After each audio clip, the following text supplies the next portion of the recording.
Hello everybody, it's Spidey Steve here, and today we are going to be looking at 10 iconic builds made with less than 10 pieces.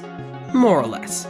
The first build that we have here is the iconic Millennium Falcon. Successfully built with under 10 pieces, here are the parts that are required to build the small but recognizable model. The build is actually quite complicated underneath to achieve the iconic look, but I believe it does do its best with the amount of parts available. Next up, we have the iconic DeLorean from Back to the Future, specifically the floating variant of the vehicle. Using the faceprint of Igor from the Iron Man Hall of Armor set as the back technology and a relatively simple rest of build, I think this captures the look of the iconic vehicle as best as can be done with the few pieces we have. Next up, we have the small, simple, recognizable Mjolnir, as in Thor's hammer from the Marvel movies. Made with only 4 pieces, it is recognizable and, to some extent, wieldable by minifigures. Next up here we have Peach's Castle from Super Mario 64. This is one where I cheated a little bit. This does in fact use 12 pieces, but it was required to capture the look of this build.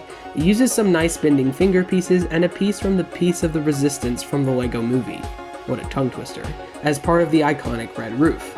Overall, I think it captures the iconic castle look perfectly. Here we have the Hogwarts School of Witchcraft and Wizardry from Harry Potter. It is made with exactly 10 pieces. This build captures the look of the iconic school with its tan walls and green roof towers, spires, and magical sections all represented.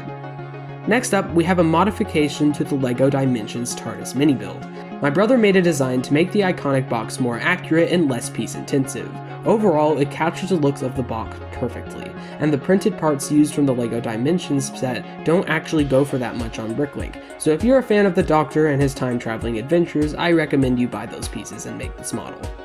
Next up, we have a little bit of joke in Pizza Time, which is what I called this model, which really is only 2 pieces, but is bumped up in its piece count by the minifigure inclusion.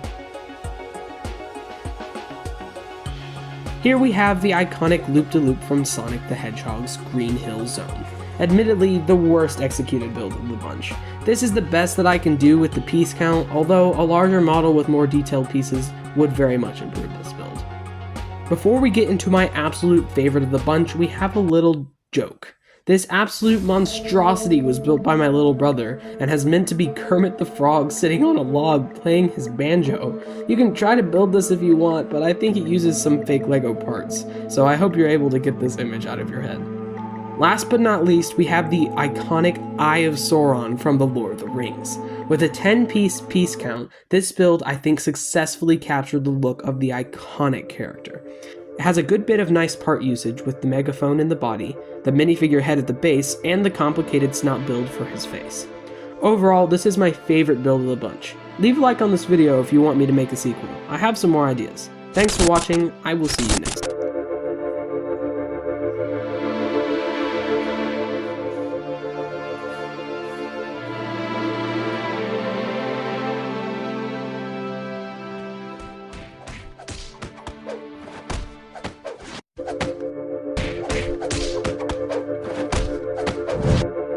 So I take it you found out who I am.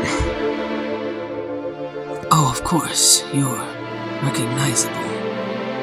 And I advise that if you want your family to keep on living, that you don't talk about my family that way.